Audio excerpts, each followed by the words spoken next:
competição com os outros é que sabe onde ele está. E ele também disse isso, que o nível parece bom, mas o nível geral do pelotão cada vez sobe mais de ano para ano. E terá que ser agora na corrida, na etapa, que ele vai conhecer, vai saber em que ponto está, se realmente a sua condição de momento lhe permite estar a disputar em etapas ou não, pelo perfil que estando na Narvaez melhor que as suas faculdades, sem dúvida está uma etapa que encaixa bem para ele, que é um dos sérios candidatos. Essa paragem longa reflete sempre muito tempo sem competir, se juntarmos de janeiro aqui, aquele que não competiu, e desde que terminou a época de outubro até janeiro, ou seja, de outubro até maio, foram muitos meses apenas com 4 dias de corrida, e isso logicamente que deixa sempre as suas mãos.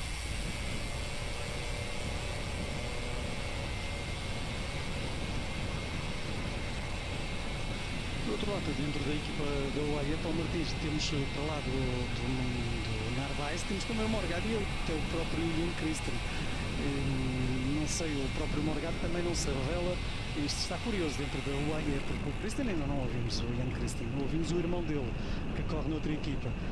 Mas do Ian Christen não ouvimos, mas do António Morgado também o ouvimos a descartar um bocadinho a responsabilidade em relação à etapa de hoje, dizendo que não está, diríamos, no melhor da sua forma, mas que logo veríamos. A última corrida que ele fez foi o Paris-Roubaix, já foi há cerca de um mês. Claro, é muito tempo sem competir no caso do Morgado, no caso do Narvaez ainda mais tempo, foi o mês de janeiro e ficou parado devido a uma fratura que ele teve nessa corrida, onde a UAE ganhou com o Jay Vine, mas quase toda a equipa caiu, o próprio Jay Vine cortou a linha de chegada ganhando a corrida, mas com uma fratura que o fez parar também durante algum tempo. No caso do Ian Christen é um ciclista que tem feito talvez a melhor temporada de sempre no World Tour, tendo em conta que começou logo com aquela vitória fantástica que revirou no último dia o Alula Tour a seu favor, depois com uma boa exibição também na Volta à Andaluzia, e quando chegou às corridas onde ele tinha que mostrar ser um bom colega de equipa, conseguiu fazê-lo, principalmente na ajuda ao Pogacar na Milão-São Remo, também na Strade Bianchi fez um trabalho fantástico e puxou sexta ainda na corrida. É um ciclista que nós sabemos tem uma ambição do tamanho do mundo. Agora resta saber se a sua condição estará preparada para hoje se movimentar. Nós sabemos que o Ian Christen, se lhe derem liberdade para atacar, ele vai atacar 3 ou 4 vezes durante a subida.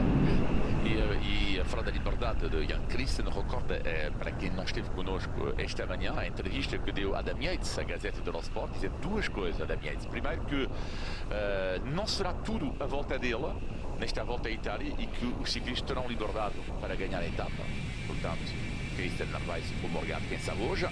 E segundo ponto, qual é a ambição da Adam Yates na volta à Itália? Ele respondeu o pódio e talvez mais do que isso, como o irmão, ele diz, por que não uma emboscada na última semana, ou seja, à espera de um erro dos dois primeiros, para depois ganhar a volta à Itália. Foi isso que fez o irmão Simon no ano passado, usando lá está o erro e aproveitando bem o erro tanto do Carapaz como de Alcor. Normalmente quem prepara uma emboscada anuncia 20 dias antes, mas tudo bem. Porque deixa de ser uma emboscada e passa a ser algo previsível.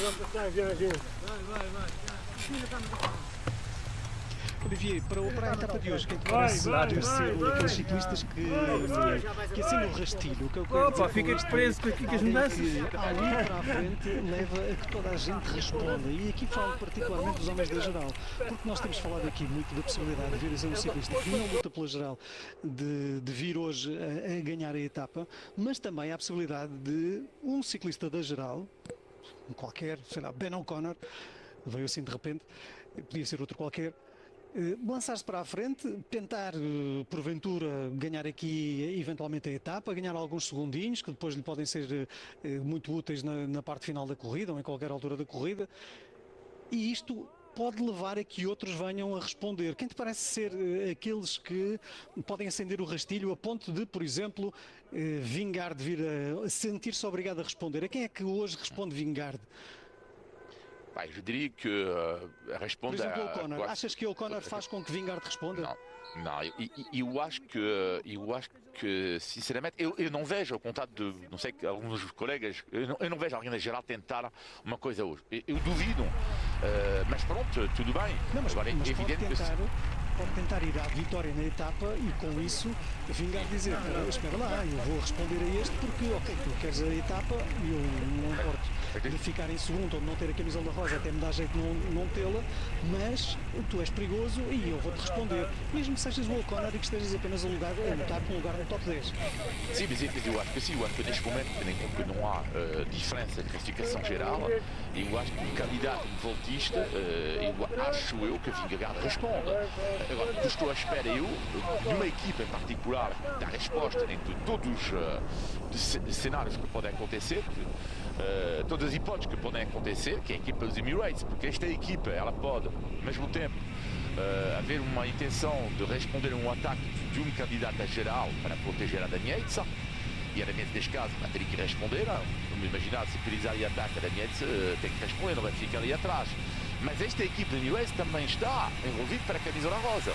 Portanto, eu acho que vai ser a equipa, acho eu, protagonista no final desta etapa, pelo menos a tentativa, vai ser esta equipa dos Emirates, apesar da situação atual dos equipes que estão atrás.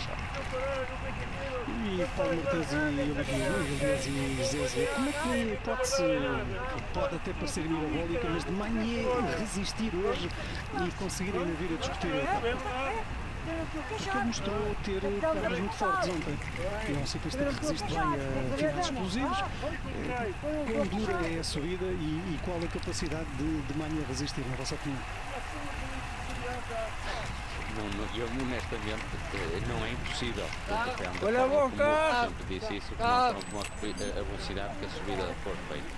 Numas condições normais, sendo a subida, não precisa de ser atacada num ritmo de Vingard, mas sendo a corrida endurecida por uma equipa que tenha um corredor rápido e fazer a subida a um ritmo forte, e eu tenho as minhas dúvidas que os sprinters consigam passar essa subida. Acaba por ser, são 3 km, são 3.9, mas se tirarmos aquela parte final que é mais fácil, são 3 km a 8%. Já com 205 km de etapa feita, já com 5 horas nas pernas, eu tenho as minhas dúvidas que um sprinter consiga resistir. Bom, Martins, e depois temos ali o pelotão dos italianos, que podem ser uma surpresa. O Vandrame, o Zambanini, o Scaroni, o Ciccone. São nomes que nós já tínhamos citado há pouco quando fizemos aquela brincadeira de citar 15 ou 16 nomes.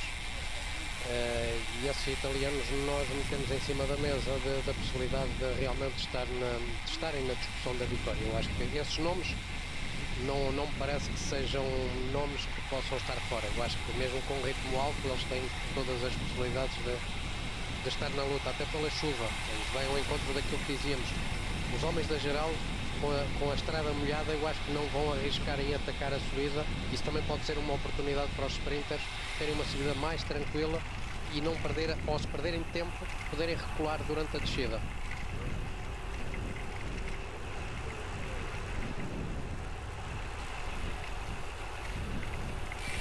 Estamos a 62 km do final da etapa.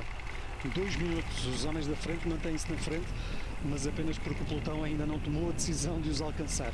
A qualquer altura poderão ser alcançados. Não têm, diríamos, virtualmente quaisquer hipóteses, ou menos de 1%, talvez até de hipóteses de virem a discutir a etapa. Vemos que aqui atrás alguns ciclistas se atrasam, nomeadamente o camisola rosa, e se houver interesse, Jesus, que ia sendo, foi por pouco, amanhã não foi ao chão. Com estas condições é mais difícil fazer a perseguição, é mais perigosa a estrada. E temos aqui uma estrada completamente diferente por comparação com aquela que tivemos durante os primeiros 100 km, quando os ciclistas vinham praticamente sempre a direito em terreno plano e em quase autoestrada. Quando não era autoestrada era via rápida. Esta aqui é a repetição do momento em que Mania bem teve ali de posicionar, diríamos, o peso do corpo mais para um lado para evitar ir ao chão.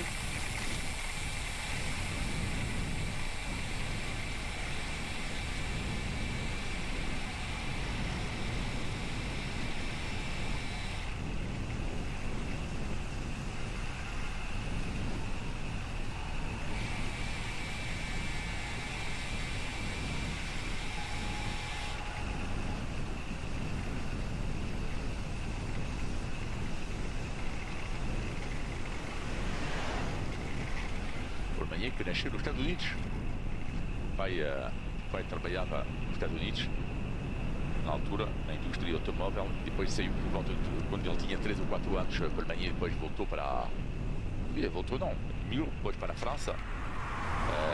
E vive ainda em casa dos pais, perto de Grenoble, que é muitas terras de ski em França, e por causa disto também foi Alemanha, começou a sua carreira de desporto a fazer ski.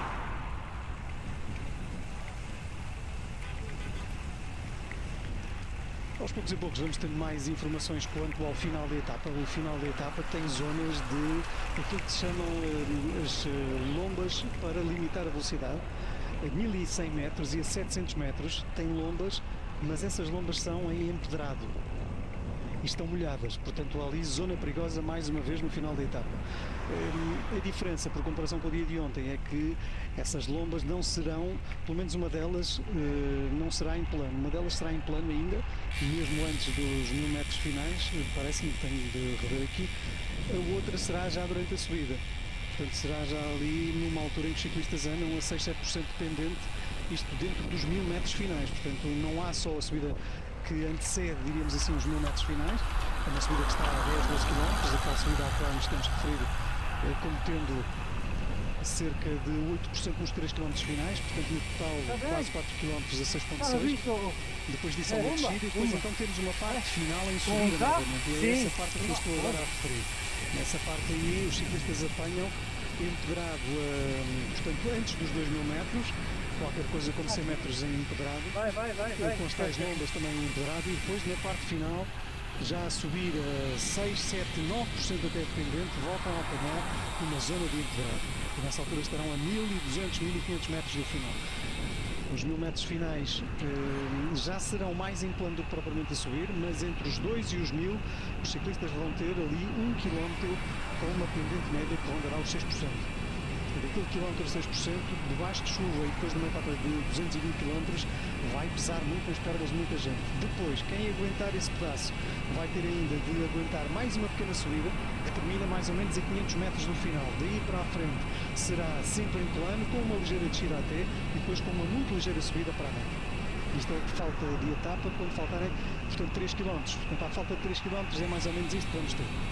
Empedrado à entrada dos 2 km, depois zona em subida com pedaços de empedrado e com 6% de pendente média, e no final um último quilómetro com zonas planas, zonas ligeiramente a subir, zonas ligeiramente a descer. É um final muito complicado até para a própria gestão das energias. Como estamos a chegar a quase aos 50 km da meta, a mensagem do Facebook Eurosport do Nuno Soares, que nos envia um ficheiro. Já falamos deste jogo entre primos, é uma família, todos os primos jogam jogo de apostas, mas é um ficheiro Excel, é até assustador, está tão bem feito, mas além disto, da etapa, eles jogam para o top 10 e além disso jogam para os líderes das classificações. Por exemplo, o Nuno votou Visma para a equipa, votou Ciccone para a montanha, votou Cannon Groves para os pontos e Pellizzari para a juventude e Vingegaard então para a vitória final. Portanto, um jogo de apostas muito elaborado entre primos.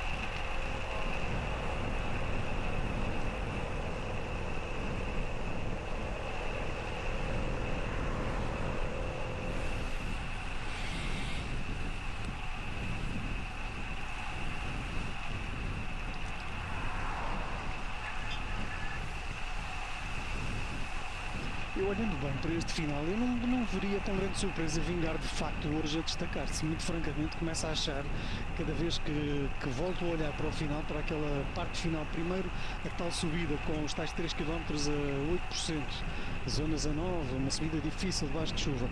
Depois a parte final com esta subida de 1000 metros que é para ciclistas que tenham capacidade de subir. É para ciclistas talvez um pouco mais explosivos que o próprio Vingegaard. E o problema de Vingegaard poderá ser a descida, não é? A descida que liga o final da subida, portanto, à qual já fizemos referência, ao tal dos 3.000 e 4.000 metros, e que fica ali a cerca de 12 km do fim. E depois a subida final, dos tais 2 para os 1000 metros para o final. Esse poderá ser o principal problema de Vingegaard, será a descida. Ciclistas que estejam com Vingegaard e que tenham uma explosão terão tendência a conquistar a vitória frente a Vingegaard, que não é um ciclista particularmente explosivo. mas esta posição da equipa da Visma faz antever que a roda certa é ir com Vingegaard, não é? Aqueles que conseguirem agarrar-se a Vingegaard e que tenham a tal capacidade de explosão na parte final poderão acabar por sair daqui com a vitória. Não sei se concordam, o José Azevedo, Paulo Martins, Olivier.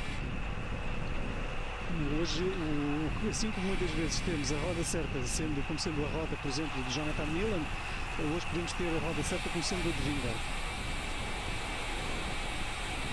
Quando falo de roda certa, falo de roda certa. Isto é um mar que vai ali do lado esquerdo. Não precisa passar agora com esta confusão toda. Mas é os carros que estão, os ciclistas no pelotão que estão a chamar o carro e ao tentar chegar lá, mas nesta altura é muito complicado já conseguir adiantar mais tempo os carros à frente. Mas voltando à roda certa, hoje estar atrás de Vingegaard pode ser garantia de sucesso. Pode estar com Vingegaard, porque o Vingegaard está com a sua equipa muito interessado em fazer a subida toda na frente. Exato, e ao fazer se eles conseguirem fazer a subida na frente, imaginemos esse caso, eles fazem a subida e vão fazer a descida também, vão querer fazer a descida na frente. Isso faz com que a aproximação ali aos últimos 2-3 km, quem estiver ali junto dele ou na roda dele vai estar sempre bem posicionado. É certo, sendo uma estrada técnica com um paralelo entrando na subida na frente, isso ajuda bastante, porque certamente o pelotão vai alongar muito. Agora é preciso estar lá e tudo depende do ritmo que eles façam. Mas no entanto eu acho que se Vingegaard não atacar, o ritmo imposto pela equipa da Visma é um ritmo que não vai selecionar o grupo ao ponto de ficar em 10 corredores na frente. Será um grupo mais pequeno, mas um grupo onde passará muitos corredores trafadores e rápidos. Portanto, quem conseguir manter-se ali no tal grupo da equipa da Visma poderá acabar depois sendo um bom puncher, um bom atacante na parte final, ganhar então a etapa. Sunny beach from sunny Burgas and now to the rainy hills in Bulgaria. Simeon, you just took your raincoat off. We've had a lot of showers going into the final climb where we're only 1.5k to the top. Yeah, very close to Veliko Trnovo. This is the last climb, a very hard one. And actually harder than it looks on road book, because the road book is around 7%, and right now it's 2 kilometers on around 10% average. It's harder than it looks. Ramps up from the beginning, very steep. The first 2.53 kilometers are above 10%. We just saw amateurs riders not being able to ride up that steep it is. And if you take a look down, we are in the forest, we've had rain, we have branches, we have leaves on the road, so it can be a bit dirty for the riders as well. Right now we can't say if it's going to rain or not, but it's going to be very unpredictable. But right now we have wet roads. Simeon, we have a hairpin over here, 7 hairpins in total. 7 hairpins, and this is the last one, the penultimate one, but the last of the hardest. So a last chance for tax, maybe, who knows.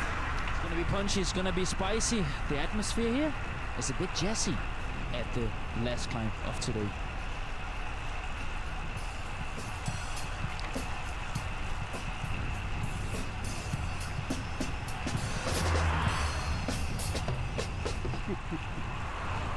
Esta foi claramente ensaiada, mas estava bem, sim senhor.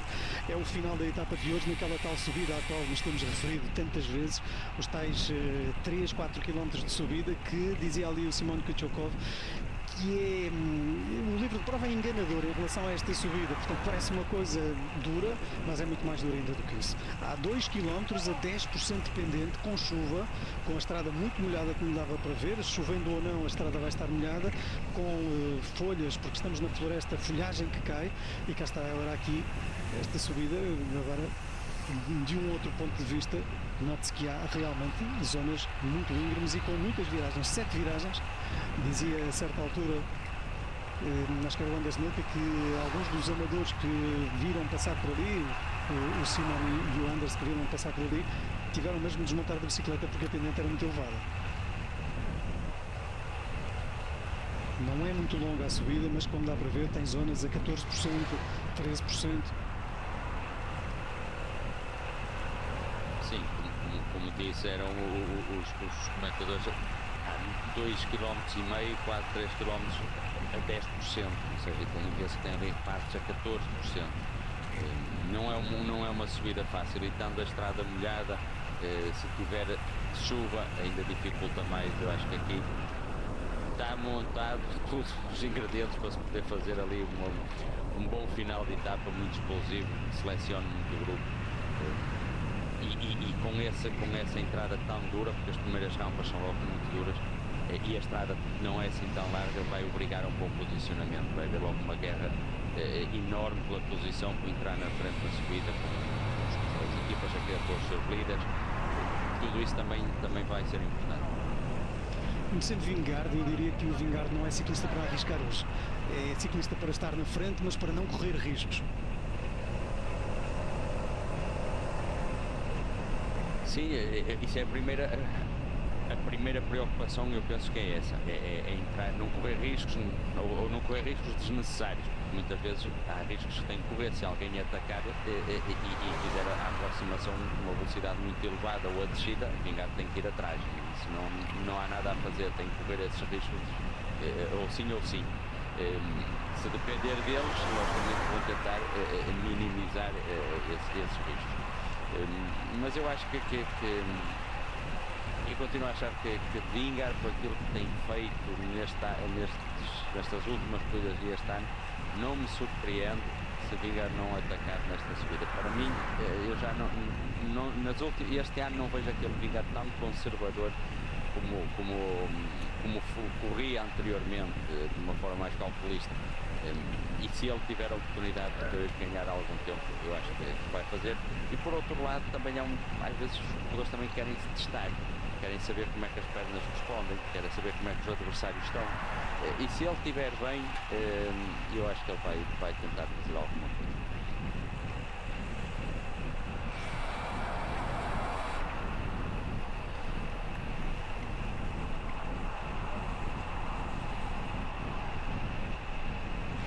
Vamos vendo aqui a conversa entre os homens da NSN. A NSN, recordando, tem Corbin Strong mais do que Ethan Vernon. Será Corbin Strong certamente o ciclista apontado para o dia de hoje. Tem sido a equipa que mais controlou a corrida desde o início.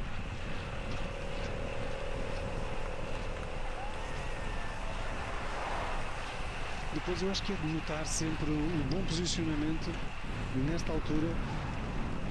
E que não é só de agora, mas particularmente nesta altura nota-se da Netcompany e Ineos. A equipa está mesmo ali na frente com 6, 7 ciclistas. O posicionamento ali dos homens da Netcompany e Ineos pode ter a ver com Egan Bernal, claro, com Femern Arensman, dois ciclistas candidatos a lutarem pela vitória, pelo pódio pelo menos. Mas também pode ser interessante para o final da etapa. Não sei se vocês incluem alguém da Netcompany e Ineos no lote dos candidatos, se alguém vai por aí. Sim, eu vejo também, eu acho que dentro desta equipa Ben Turner, por exemplo, que não. Qual é a equipa, Olivier? Da Netcompany. Era uma armadilha. Ui, foi terrível. Esta foi muito lá. Ui. É porque não te deixei de pensar, era só por causa disso. Mas eu vejo tanto o Ben Turner como o Gunnar. São dois ciclistas que eu acredito que hoje possam estar ali com aquela ideia de poder discutir a etapa. E se houver movimentações, Bernal também não o mete fora de questão. Se houver um grupo mais restrito de ciclistas a chegar na luta pela vitória. Aqui há uns anos até o próprio Conor Swift também podia ser um ciclista a integrar neste lote. Agora com os anos a passarem talvez já não. Vamos ver o que acontece dentro em pouco e não tarda nada, vamos então às nossas apostas. Eu sei obviamente que sou o primeiro a apostar, não vou sequer fazer a pergunta, mas não sei quem são o segundo e terceiros. Quarto sei quem é também. É o Zé das Tostas. Agora, portanto, hoje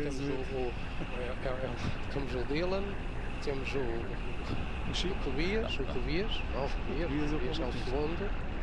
Ou não? Deixa-me lá ver. Não, o Chiquinho é o segundo. O Chiquinho, para os amigos. O Chico, para quem não é amigo. Chiquinho para os amigos. É o segundo a apostar hoje, portanto, para o Olivier. Disse que o lugar de Chicão já está ocupado.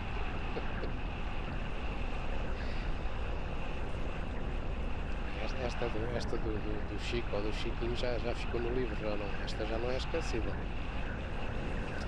Muitas pessoas não estavam connosco durante o período em que estávamos a transmitir a volta à Espanha feminina, que hoje terminou com a vitória de Paulo Blasi, ciclista espanhol que revirou a classificação geral na última etapa, subida ao Angliru, etapa espetacular. Mas nós íamos fazendo a prova no HBO Max, aqui a volta à Itália masculina, e durante esse período surgiu esta nova alcunha para o Olivier, que é o Chico. Não nos perguntem porquê, porque a história não é. Pode ser que um dia, no livro de memórias, acaba o Olivier de contar essa história, das mil e uma alcunhas que já foi tempo. Ou o Paulo Martins, que toma nota destas coisas. Não, eu só comecei agora este ano a apontar os cartões amarelos, que o Olivier já levou um cartão amarelo e o José Azevedo também já levou um cartão amarelo. São os dois, amarelados até agora. Não, o Luís também. O Luís também, sim, o Luís já levou, exato. O Luís Azevedo, cada ano companhia. Aí ele vai aprender. E te garanto que na próxima vez vai ser net company. Mas esse não devia contar. Oh, porquê? Porque eu não quis parar de falar, ou seja, o raciocínio estava-me a esquecer desse nome. E eu sabia que ia ter que continuar e tinha que dizer Ineos. Sim, mas tu não vais dizer um árbitro, ou preciso um árbitro. Eu juro que eu sabia da regra, mas eu não pude parar no lance. Em relação a este amarelo do Zé, eu às vezes já quis falar da Ineos diretamente, dizer o nome da Ineos e agora estou a falar da Ineos, mas não da Net Company. Foi o erro do Zé, vou levar o amarelo. E eu às vezes já evito falar da equipa porque ainda não estou adaptado ao novo patrocinador e então eu evito falar dos homens onde estão Bernal, por isso é que há pouco disse Bernal, Lugano, Ben Turner. Porque é como o Zé diz, que eles pensam primeiro. Vamos às apostas. Eu sou o primeiro a apostar e aposto no... Querem saber em quem aposto? Não. Jonathan Narvaez. Ok. O segundo quem é? E o Chiquinho. Não, faro com o Chiquinho. És tu. Sim, eu vou apostar no Paul Magnier.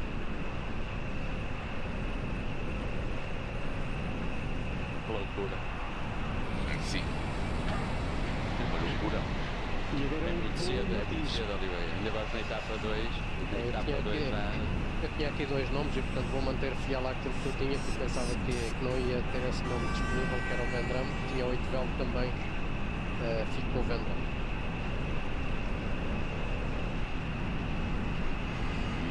Falta o senhor das costas. Vinga. Isto é uma aposta muito defensiva. Ou não? Não. Eu estava dois nomes, Vingard Chicone. Eram os meus dois nomes para hoje. Eu acho que pensei nos nomes todos que vocês disseram e até mesmo no próprio Paul Magnier, mas acabei por optar pelo Narvaez, apenas porque é um ciclista que desce bem, tem aquele potencial para o sprint, tudo bem, está em recuperação, mas ele também não teria vindo para a volta à Itália se não estivesse em forma.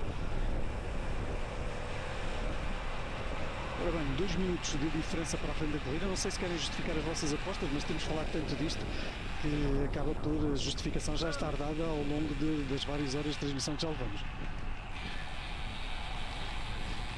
Mas sintam-se à vontade. Eu no meu caso já tinha desde o início, ainda a etapa não tinha começado, já falava do Vendram a mim próprio, portanto pode ser daqueles flashes que deem completamente errado, mas é a minha aposta. Não, o Vendram é uma excelente aposta. Já ganhou 2 etapas. This coverage is sponsored by...